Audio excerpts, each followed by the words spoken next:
Aujourd'hui, dans ce 5 à 7, nous parlerons du numérique. Est-ce que le numérique changera la ville ?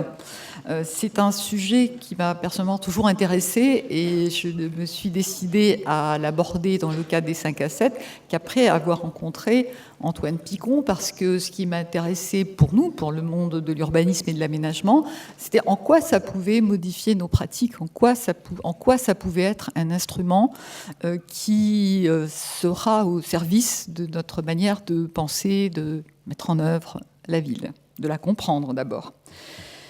Alors encore une fois, dans nos échanges avec Antoine, on s'est interrogé sur la période dans laquelle ça se situe, enfin, surtout moi, et je lui ai demandé s'il ne fallait pas qu'on parle de la façon dont le numérique facilitait le terrorisme ou pouvait nous aider à lutter contre le terrorisme. Je pense qu'il en parlera très peu, mais qu'il n'évitera pas complètement cette question. Par ailleurs, dans notre métier, moi je suis urbaniste et puis toi tu es aménageur, je vous présente tout à l'heure les invités. Lutter contre la fracture sociale, dont la fracture numérique peut prendre du sens, prend du sens au regard des événements que nous venons de vivre. Alors pour parler de la ville numérique, ou plutôt de la ville intelligente, parce que c'est ce que fera Antoine Picon, il insistera d'une part sur ce que c'est la définition de la ville numérique, de la ville intelligente, qui n'est pas tout à fait la même chose. Il nous dira ce qui change déjà dans la ville, et aussi il osera des hypothèses sur la façon dont nous pouvons nous emparer du sujet. Alors, qui est Antoine Picon ? J'imagine que tout le monde le connaît ici, mais j'oserai une petite présentation. Moi, je dirais que c'est le chercheur français le plus américain que nous ayons en France. Et pourquoi je dis ça ? Non pas seulement parce qu'il est professeur à Harvard, comme il est également professeur à l'École nationale des ponts et chaussées, mais surtout parce qu'il distingue très clairement dans ses ouvrages, les ouvrages sont vendus à l'accueil et je remercie la librairie Volume de le faire, il distingue dans les ouvrages ce qui est de l'analyse de ce qui est l'hypothèse. Donc les analyses sont d'une rigueur absolue et après il se lance dans des hypothèses très très osées, si je peux dire, pour tenter d'explorer très loin le sujet.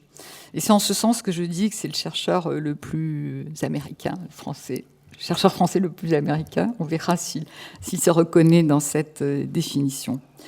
Alors, pour échanger avec lui, et c'est toujours ainsi que nous procédons, puisque un aménageur interpelle notre conférencier, c'est Jean-Luc Charles, à mes côtés, qui dirige la Samoa, donc la société qui est en charge de l'aménagement de l'île de Nantes. Il a succédé à Laurent Théry.